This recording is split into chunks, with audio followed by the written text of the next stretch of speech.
This is WBSM On Demand. Welcome back. Welcome back. I'm Chris McCarthy, and you are the audience. 508-996-0500. You heard Phil Devitt talking about the offshore wind, the troubles they've had. And, of course, our last guest, Amy DeCibio from ACT for Wales. That's not just for Nantucket people. I know that they've received fundraising money from people in my audience. Because she tells me the people in your audience have sent us money. You know, $50 here, $25 there. It all adds up. My concern is with what the price of electricity is going to be. What is the price of electricity going to be for the consumer, for you and me, and our businesses? I have a good friend of mine. He's retired from manufacturing, but he's in real estate now. But you never know. He's a pretty active guy. He could be in manufacturing in a month. But he says to me that the rates with which industrial consumers are going to have to pay for green energy, Green New Deal energy, like offshore wind, is going to drive them out of the Commonwealth of Massachusetts. So, without naming names, you know what you do or what your family does, your friends do, to earn a living. Well, if you can't make a product that's competitively priced with the energy costs, you're either going to go out of business directly, but more likely, you'll just move to a locality that doesn't elect Green New Deal socialists, Green New Deal Democrats. So you'll go to Florida, you'll go to Pennsylvania. You might even take a trip up the road and go to New Hampshire. Set up shop.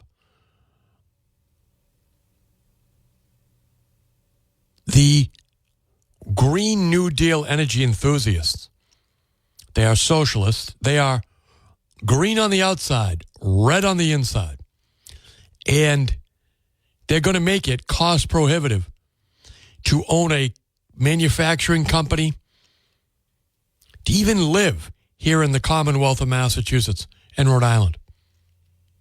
You see, the governor of Connecticut, Ned Lamont,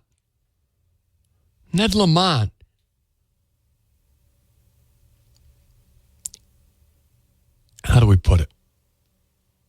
Ned Lamont was a hard left socialist. Even he, remember he beat Lieberman in the Democrat primary down there in Connecticut for the U.S. Senate, and people were outraged. Lieberman ran as an unenrolled and came back to the U.S. Senate. He's since died. But that gentleman, Ned Lamont, is the governor of Connecticut. He said no to buying more Green New Deal energy, to offshore wind. He said no. My consumers can't handle it. My business manufacturers, they can't handle it. Oh, to have a governor like Ned Lamont.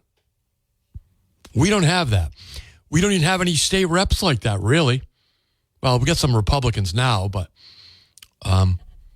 most of our state reps are all in on this Green New Deal socialism.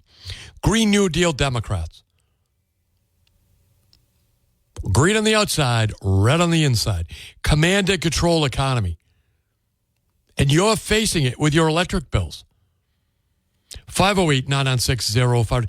That's if you want to, well, really, talk about anything you want, probably. I don't screen my calls. But if you have concerns about offshore wind, if you're in the fishing industry, like I said, my problem is with the electric bills, right? That's a legitimate concern, obviously. But I am also concerned with the fishing industry. Guys, without the fishing industry, New Bedford is gone. I mean, all the money that floats around in our economy comes out of that ocean. You may not realize that.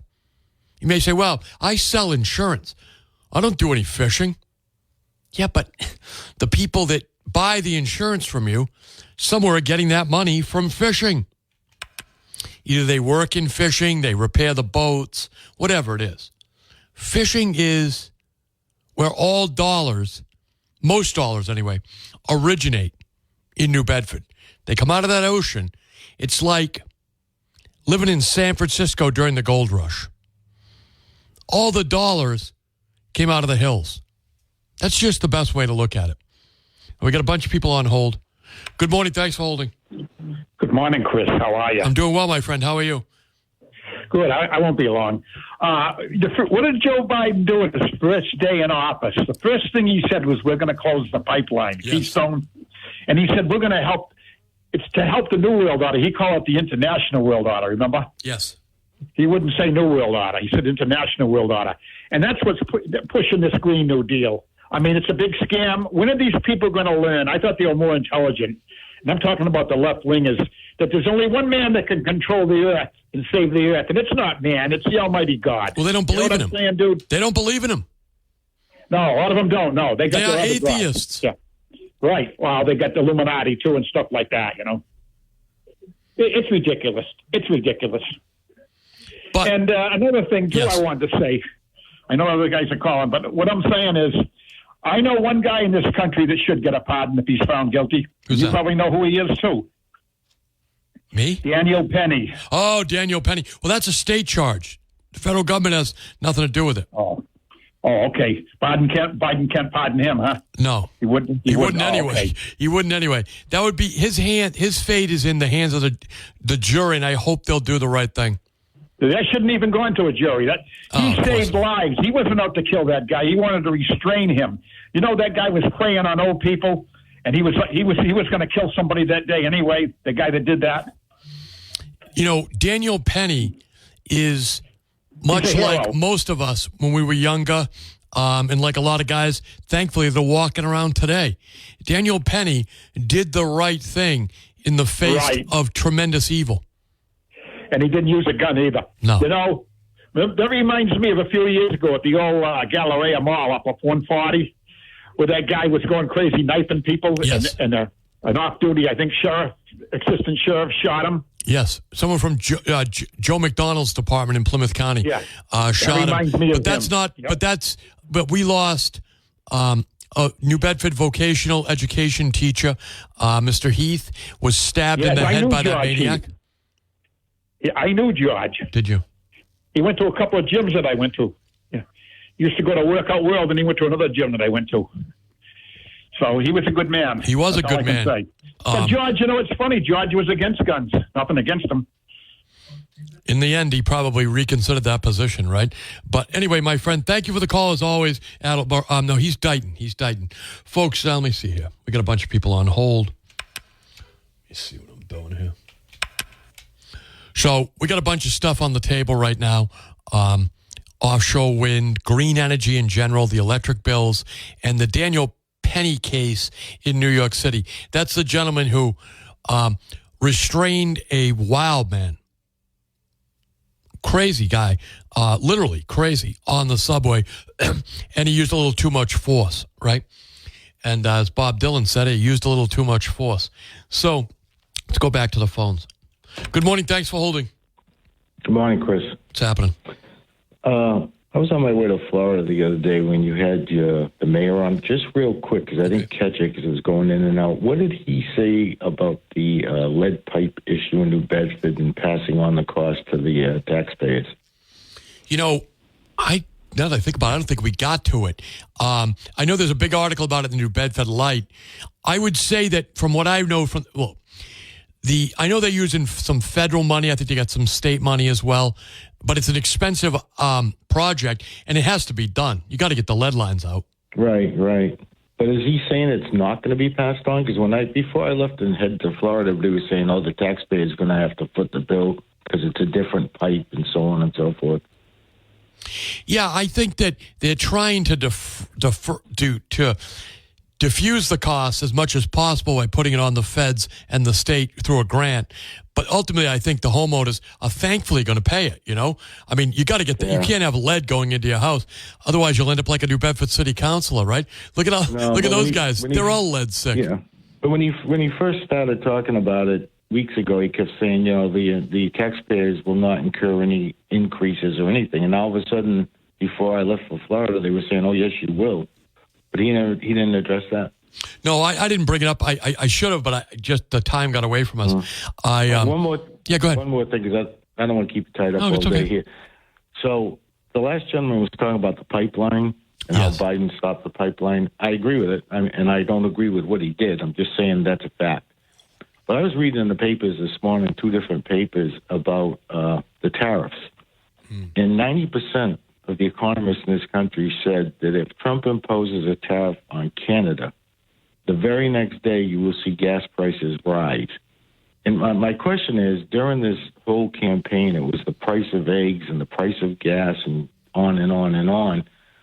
So are all these people that voted for him willing to go ahead and pay much more for gas if he imposes the tariff on Canada? Because Canada said they're going to go way up on the fuel. So I'm curious if you finish those articles, if you just got to there and then stop, because if you didn't know this, I'll tell you, it is at this point a negotiating tool. Oh, no, yeah, I know that. But I'm just saying, suppose it isn't. Suppose he does impose the tariff, because they've already said we're going way up on gas prices. Like I said, I think I agree with you. You're right. You negotiate, and maybe you get to a different point. It's not as impactful. But if it is, are all these people okay now with going up on gas prices? We have tremendous amounts of oil and gasoline refineries here in the United States.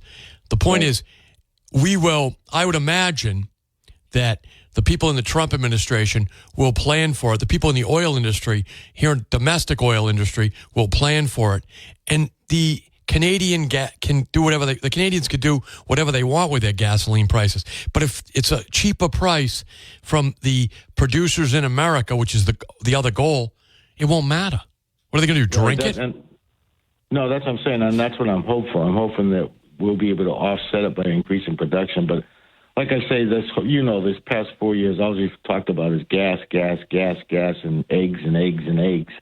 My only concern was that, again, 90% of the economists said if they definitely put the tariff on Canada, you were going to pay more for gas. And is everybody okay with that? Yeah, that was my only question. No, I think it's a valid point and one that has to be considered.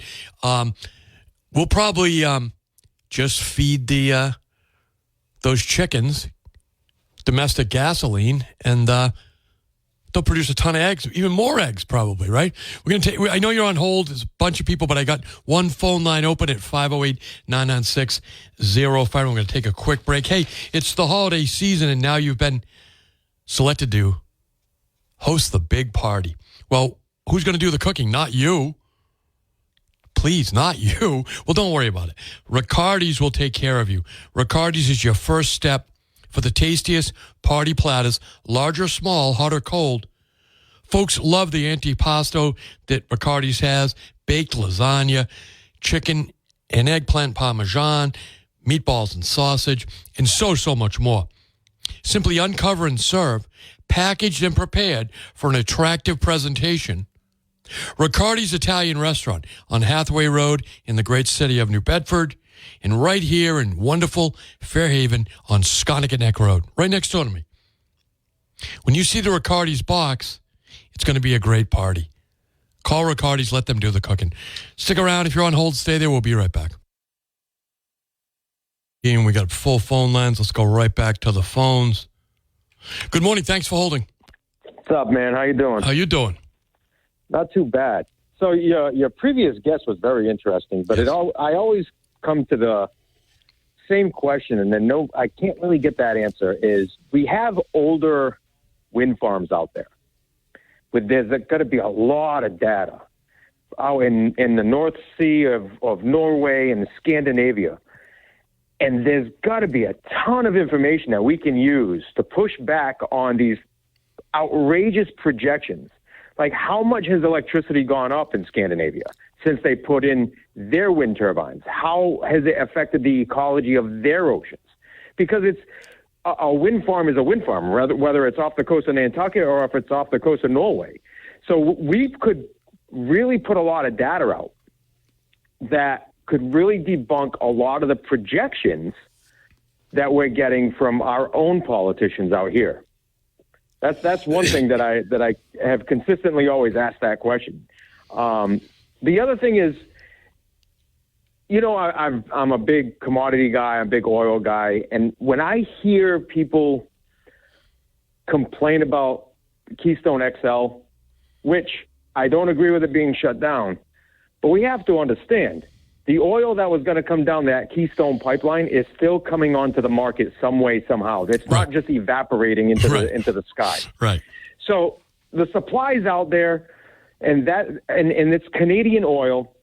It's being put on the global market, which you're increasing the supply of oil on the global market. So by not having the Keystone pipeline is not increasing the price of your gas because the oil is still getting out there somehow. Whether or not the problem with shutting down the Keystone. It may be getting out, but it's getting out. And the price is going to be higher because pipelines is the best way to transmit oil, the cheapest way, the most efficient way. So the oil might be getting out, but it's getting out at a higher price, at a higher ecological price because it has to be trucked. Right. Yeah. Yes, it'll be trucked and railed, but all that goes into the dollar to the amount of money the consumer pays, as you know. Right. Right. I honestly think that I understand what you're saying on that front. I don't think it's as dramatic as, $5 a gallon gas from $2. I think it's probably maybe a couple percent margin difference. But regardless of the point, it's still getting on the market. I don't agree with shutting it down. It should have came down here because we would be refining it. And then now we would have the refined gas that we could then export out as our own gas and make more money that way. But that was a side point. But my main point is back on that wind farm thing. That lady is an incredible person to lean on for information, and I would hope that she could actually gather information on the other side where we have a lot of data that we can aggregate and say, listen, it's terrible out in Norway. What makes it different off the coast of Nantucket? And we could actually use that to really shut down this entire argument from the get-go and before we even get more of these out of the ground. I think that's an interesting idea, Ray. I do. I would say that the Scandinavian economies are different, certainly, than the American economy. So I don't know the subsidizing scheme that they use over there like we use here. So the price to the consumer may be lower because they're subsidizing it. So for instance, everything that the governor says and the legislature say they're going to do here in Massachusetts to keep the price reasonable is just because they're going to use the tax dollars. They're going to subsidize to keep the price down for the consumer. So you're really just paying at both ends. You're paying in taxes and for the price. Right. So the taxes that you paid to the state that could be going to fix a road or fund your schools, it's then being diverted to keep the price of your electric down, even though it's still at a higher rate than if it was natural gas. Right. Firing up those not turbines, but the turbines. Well, any generator for electricity. A turbine is just a generator. Right, exactly. So you're paying at both ends. You're not paying a lower cost because you're just paying at the same cost. It's just split. 40% to the state, 60% to the winds. It doesn't matter. But it's not touching. If you believe that global warming is a problem, man-made global warming, you're not even touching the problem by putting these wind, the industrialization of the oceans with wind farms isn't going to do anything except maybe exasperate the climate. I would love to see our state dollars actually go into starting the infrastructure for a nuclear power plant again, because that's the greenest energy out there. That's the cleanest energy out there, and it's the longest term. Put up a nuclear power plant, just like Keating said, and just like we've said on this program before. A lot of miniature nuclear power plants will drive down the cost of energy significantly. The state of Florida itself has a few nuclear power plants, and the state of Florida has dramatically less electricity costs than Massachusetts or all of New England. So it's the proof is in the pudding on that one. No, I agree with you, Ray. Thanks for the call as always, my friend. Look, 3 Mile Island, okay? Some people just wet their pants when I said it. 3 Mile Island, right? It was the nuclear reactor down in Pennsylvania. Nobody died, by the way. But, it reacted wrong. That has been brought back online by Bill Gates and Microsoft to fuel their energy consumption down there for data centers. So I know that the mayor would like to build an industrial park, a advanced manufacturing campus here in the city of New Bedford. I'm all for it. But he's going to have to figure out, where does the energy come from? These are major energy consumers. Advanced manufacturing, all of it's based on energy. So if the mayor, and this is easy for me to say because I'm just a talk show host, right? But if you could figure out how to get a nuclear reactor, small, modern nuclear reactor, to provide energy to the advanced manufacturing campus, I think you would see companies lining up to create the tax base and the jobs in New Bedford. It's the cost of energy, folks. That's the future. Advanced manufacturing is super energy intensive. And those windmills just aren't going to do it. 508-996-05. We've got a bunch of people on hold. Good morning. Thanks for holding. Hey, good morning, Chris. What's happening, Steve? Hey, listen, Chris, is the mayor coming on with you later? He was here yesterday. Today? Oh, I missed it. Did it again. I keep thinking it's isn't it Wednesday or Thursday he usually comes on? Yeah, yesterday was Wednesday. Oh, my God. There we go. That's why. Chris. Yeah, go ahead. Aren't you making deliveries on schedules? Dude, Chris, I had an injury. I had an injury yesterday, Chris. I'm sorry to hear that. Unfortunately, sitting here. So my biggest problem with this wind energy is everything with the previous, the one before the last caller. It said, look, it's going to cost us more. Yes, it's being subsidized. Can you explain to me another industry, Chris, that was allowed to kill a certain number of mammals, whales, fish, anything in the ocean, where there was a quota given and there was no penalties to it? Because if you ask me, the fishermen paid an enormous price for once in a great while getting someone entangled. And Chris, all these necropsies that they've done on all the whales that have washed up from Long Island all the way out to the Cape, nobody has told us why they died. Sharks, whales, just washing up on the beach. And I'm sorry, but if you sit down and look at the catastrophe that they had out there with those blades breaking and people finding pieces of fiberglass everywhere, we all know how whales feed. We all know that sharks, most of them are like garbage eaters.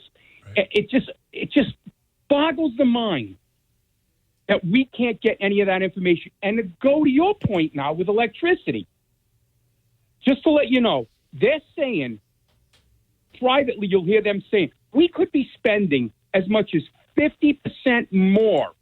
And that's what the state's helping subsidize. 50% more on our electric bills. Think about that. Now, what worries me is, okay, is that 50% more on my usage fee? Or are you adding 50% more on my usage fee and my the transmission fee to get out here, because it's always half of what your actual usage fee is. Right. And you know, Chris, in North Carolina, I've said it before on your show, my in-laws in the dead of August, when it's 105 degrees, and they're running their electricity to AC their house, which is about 1,800 square feet, their biggest bill is $245. And you know what their transmission fee is? $12. Steve, I think that when they say that about the increase, that is also because they're going to take away all the other ways to generate electricity and power, right? They're trying to get rid of everything except offshore wind, solar, all the Green New Deal socialism energy. So the reason it's going to cost more is because the low-cost options are going to be gone. By the supermajority Democrats are going to make sure of that in the legislature. They're getting rid of all your other options. Chris, has the governor got enough people during the closed session to try to push that? Because she's trying to push it that we don't have a choice to buy our energy. Where we buy our energy from, that it's got to come from green. Do you know if they've started counting votes on that? Of course they got the votes. Anybody that you know? Steve, come on. Of course they got the votes. No, Chris, I can't. I mean, this will be the death of some state representatives if they vote for this. You'd like to hope so. Because they're not going to be able to hide from it. Right. This program's going to expose them. If you voted for it, we're going to put it out there. Yeah, I mean, you can't. This is America. You have no right to close the options down on where people get a choice to buy their energy. This is like ridiculous. This will be the final straw for a lot of people. You'll see people, Chris, they can't even afford to move away. Right, but they'll find a way to get right. No, they absolutely will. They won't be able to afford it. What do we do with the elderly, Chris, that are on their own right now? Steve, in your industry, right, there'll be less companies to go pick up packages and bring packages to, because they'll just leave. They won't be able to sustain their manufacturing, and that is everything. Yeah, what happens, Chris? Economics 101 when you don't have more people in your industry. You need to have a competitive industry. You know, years ago, right? UPS made all their own pricing because there was no other companies but us and the post office. And Chris, I'm telling you, FedEx into the market kicked UPS. Well, I don't know about the post office so much, but kicked UPS in the butt and made us a better company because we had competition for the first time and prices actually went down. Yep. The story of FedEx is an amazing story, and the success of UPS based on the grit and determination of the Teamsters and the workers day after day, and the management. It's an incredible story, both of them, but both their stories are good because both of them have good stories, if that makes sense. Yeah, it does. Hey, Chris, one thing I'll end on this. Sure. The caller who was just talking about the pipeline. Yeah. I may be off, and I'm sorry if I'm off by 25%, but I remember when they canceled that Keystone pipeline, there were economists on who said that fuel could go up by as much as 600% because it was actually going to stop at the border. We weren't even going to let it in the country, and it was already, some of the pipeline was already being used. Yes. It was going to be that Biden administration stopped it at the Canadian border, and that everything had to be trucked in, and it could be as much as, I want to say, between 6 and 625%, which would be the equivalent, they said, of roughly 80 cents a gallon. And 80 cents on a gallon, and every time they add a cost, it adds up to real money in the end for the consumer. Everywhere. We pay for it with food, travel, energy, everything. It just frustrates me. I'll never understand the state. At some point in time, there's a tipping point, Chris, where we can't afford. You know, I don't know. Well, ask Miss Haddad. Thanks for the call, my friend. Ask Miss Haddad. She just lost her election. Ask a young man, Selectman Pacheco from Raynham, who was the odds-on favorite in the beginning to take over the Senate seat. He lost that to a Republican, right? These guys, many of whom have no other way to make a living, are going to lose their jobs. They're going to lose they'll have a redistricting. They'll be able to redistrict, fix the districts. But people are going to lose their job. Rightfully, you can't screw your constituents and get reelected. Not in my book. Good morning. Thanks for holding. Hey, Chris. How are you today? Not bad. How are you, my friend? I know what to get my friend Steve for Christmas, a calendar. You hear that, Steve? And it won't be a UPS calendar. Yeah, I was friends with the original CEO from FedEx, and the story of FedEx is actually a good one. I won't bore Smith, you here, but right? I had Fred Smith. What? Yeah, yes. And I've sat down with him a few times in the past because he was helping us in the bicycle industry. But the FedEx started because a woman needed a wedding dress delivered, and like within 24 hours where she was at, and they got it to her through an airplane flight, and they said, "Hey, we could do this, nationwide and worldwide." And that's how it all started, was a wedding dress. That's very interesting. I know that he's done a lot in the economy, with free market think tanks, things like that. That's how I'm familiar with him. Yep. Yeah, he wasn't the original CEO, but that was the beginning of it, was figuring out how to, after that wedding dress thing, and they figured out how to fly it to her somewhere in the Carolinas. They said, "Hey, we could do this for everything." So, a couple of things real quick is sure, go ahead. Don't worry about Canada Oil and what all of that, because Pierre Plouvert, who's going to be taking over for Trudeau, he's been signaling massive pounding the table. We're getting into business with America, and we're going to pump more oil than you could shake a stick at.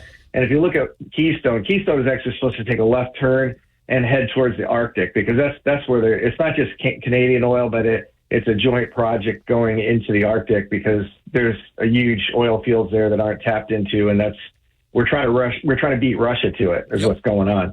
But the new Green Deal is a grift. That's what we're all, we're all chewing real hard on the cud right now because of what we're seeing, and the state is in the middle, and the state is a middleman in this thing. And take a random guy, Joe Biden. He goes to Ukraine and puts his son on the board of a energy company. Why? Because he wants to grift the company, and he wants to grift the Ukraine. The entire Ukrainian war is a grift. I hate to say it, but the money goes in and the money gets redistributed out. They get to keep some weapons, and the money goes, the U.S. Treasury goes in because of Joe Biden, and then because of the Ukraine and the deal they got set up there, money goes off to other bank accounts. You'll never see it, but guaranteed that's the Ukraine war is a grift. That's why when there was a chance to end this thing about a year ago, when they were going to sit down, that fat blonde-headed idiot from the UK, what's his name there? Boris Johnson. Boris Johnson went in and killed the deal. And they're still trying to kill the deal. Tucker Carlson just interviewed Putin a couple of days ago, and he was going to go directly to the Ukraine to interview the president of the Ukraine. U.S. government told him, no, do not go and interview the Ukrainian president. There you go.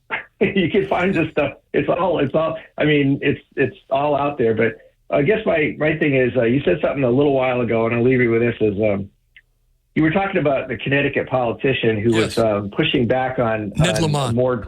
Ned Lamont. Okay, this election has changed everything. Trump has broken the back of a lot of the Democratic initiatives, and it's allowed people that were in a straitjacket who would never think about coming out and saying, yeah, we don't want this for our state as a Democrat. Now they're coming out. You're starting to see different people in the media. You're starting to see different politicians coming out that are on the left, that are trying to move to the middle. And they're saying, we're done with the insanity because we're never going to get elected again. unless you come to the middle, somewhere in the middle. AOC said in January of 2019 that we had 12 years and the Earth was going to basically, the Earth was over. I'm waiting for that to happen. So that's 2031. I doubt she's right, but she got that from Bernie Sanders, another guy who's not right about things. Right. And then they launder misinformation through misinformation, and next thing you know, kids are really worried about it. Sad. Yeah, it's so sad. All these kids go on TikTok and they're questioning their sexuality because a TikTok video told them to, or they're licking toilets, or they're worried about that the Earth is going to end. It's like, what are we doing to our kids? I agree with you, my friend. Thanks for the call as always. TikTok videos. It's like people who find their real estate agent from a TikTok video. Seriously, I didn't know that was a real thing. I had lunch a couple of people yesterday, and one of them is in the real estate business and very successful. And he was telling me about this phenomenon now that people are finding their real estate agent from a TikTok video. They go, hey, they must be able to make a TikTok video. Well, I'll let them find me where to park the most money I ever had, or I'll let them sell the biggest asset I'm ever have in my life, my home. Oh, that seems reasonable. Anyway, that's a conversation for another time. We'll take a break, folks. I'm Chris McCarthy. We'll be right back. TikTok. I found my real estate agent on TikTok. Why not? I'll run with you. There's somebody left to run with. That's me, right? I don't run like I used to, but most old bulls don't, right? That's better. You figure it out. So, speaking of old bulls, we have Congressman Bill Keating will be joining us in the next hour. So that'll be good. Good to hear from the congressman. Of course, we'll ask him his opinion on the Hunter Biden pardon. I can't imagine that Bill Keating will be, even though he's a father, right? Very enthusiastic about it. He was a prosecutor, a district attorney in Norfolk County before he became a congressman. So, but I'll ask Bill that myself in the next hour. We were talking about the governor and offshore wind, right? The Republican Party's got to come up with some good candidates. I like primaries, okay? I was around for the Bill Weld primaries. That's how the Weld-Cellucci ticket became a ticket. Cellucci had been running for governor, and he and Weld decided to partner up. They eliminated another rep from Western Mass. He later got a job in their administration, but I was around for Cellucci against Malone. Those primaries are important. So I think we should have primaries more often. I know a lot of activists don't like primaries. I think that the primary that happened here in Fairhaven and Mattapoisett and Marion and Acushnet and the North End of New Bedford and Rochester for the state representative seat benefited the Republican Party. I would love a primary for the governor. Let me float this name. I doubt he would do it. Mr. Wonderful. Mr. Wonderful. He's on Shark Tank. Mr. Wonderful. Now, Mr. Wonderful lived in Boston. Only recently did he move to Florida permanently. But we could bring back Mr. Wonderful and have him run for governor. Mr. Wonderful. He talks all about the economy, which is what matters, and he gets it. Imagine him running for governor of Massachusetts. He's very good on TV. He was almost elected the prime minister of Canada in the Conservative Party. So, Mr. Wonderful from the Shark Tank. 508-960. We'll take a break. We'll be right back. Welcome back to the program. Kevin O'Neill. Kevin O'Neill is Mr. Wonderful on Shark Tank. Check him out. He's made a number of videos, and he is, I think, look, he's left Massachusetts because of the millionaire's tax. He's certainly a millionaire, and he's not the only one who's left Massachusetts because of that. The millionaire's tax has driven a lot of people out, but I think Kevin O'Neill from Shark Tank, he really loves Boston, loves Massachusetts, and he's critical of it, critical of Elizabeth Warren. He's critical of Governor Healy, rightfully so. So Kevin O'Neill could be a possible candidate, though he's moved to Florida. Good morning. Thanks for holding. Morning, Chris. How are you today? I'm doing well, Barry, my favorite Democrat. Yes, your favorite Democrat. Well, let me tell you about another Democrat, and he was viewed as one of the South Coast's most natural, valuable resource, our favorite Senator McLean. And Chris, you remember, who did Senator McLean back for governor? Paul Cellucci. Well, yeah, after Wells, yep, Paul Cellucci. Oh, first he had Air Silver. Oh, yeah, he did have Air Silver, yeah. But, you know, it's funny, when Hudson and Fairhaven just played in the Super Bowl, and I thought, you know who made a great team? McLean and Cellucci. Cellucci from Hudson, Biff from Fairhaven. They made a great team. But, Chris, they did absolute forward-thinking and wonderful things, like they had Mass Office of Business Development. And then Duvall came in and eliminated it. But what Mass Office of Business Development did under that administration is they partnered with one of the wealthiest banks in the world, the Vatican Bank. And, you know, we've lost a lot of that forward thinking. Yes. I think, again, you know, when you have that check and balance between a Republican governor and all the Democrats that we have in this state, like myself, you get that balance. But look what they did. They opened up the Gloucester Pier. That was all in concert with the Vatican Bank. We don't have any innovative thinkers like that anymore, Chris, and it's really too bad. Barry, I want to ask you a question. As a New Bedford taxpayer, you pay a lot of taxes for that house down there in the South End. And as a business owner, how do you feel about Shane Burgo potentially being the next city council president? Yeah, you know what? I have an issue with some of his philosophies, but Chris, you know, I do need to stick for some of my city councilors. I disagree on many, many things. This is one of them. That if you look at how they voted against Shane Burgo's his motions that he made on the floor, I think that their records, like Ryan and Ian and Brian Gomes and Naomi, their record will stand for themselves. But I absolutely disagree with Shane Burgo's philosophies, Chris. So you think those guys, their vote won't matter, the people who ignore it? If they vote for Shane, they haven't voted yet.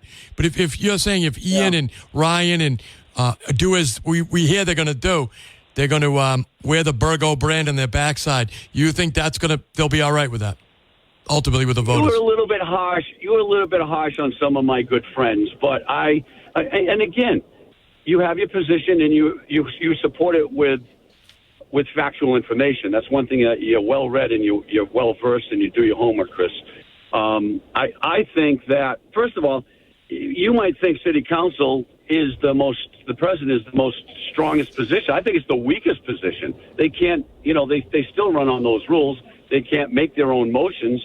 They have to go back and sit from the floor. I think they'll make the right decision. Let me just leave it at that.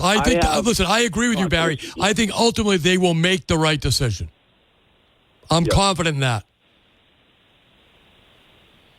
They may not know what the right decision is to make today, but I think they'll make the right decision.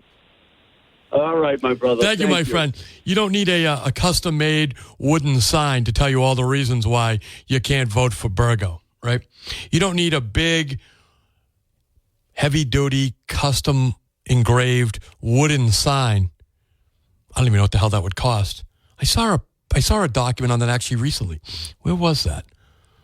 I don't know. It's somewhere back. Anyway, you don't need a big wood.